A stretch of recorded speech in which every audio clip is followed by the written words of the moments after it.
The Supreme Court is currently tossing out one of the main legal protections that safeguards voters from racial discrimination.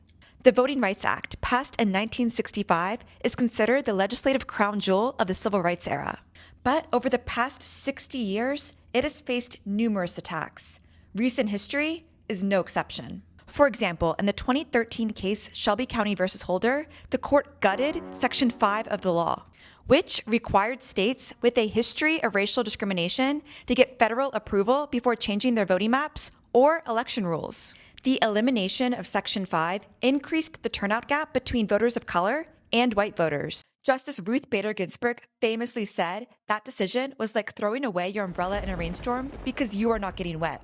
When the court eliminated Section 5, Chief Justice John Roberts said, at least there'll be a Section 2, another provision of the law that addresses racial discrimination. But now, the court in Louisiana v. Calais is considering getting rid of that too. Section 2 allows voters to sue states and localities over discriminatory election practices. It is an incredibly important tool to fight racial discrimination and has served as a critical safeguard for fair representation.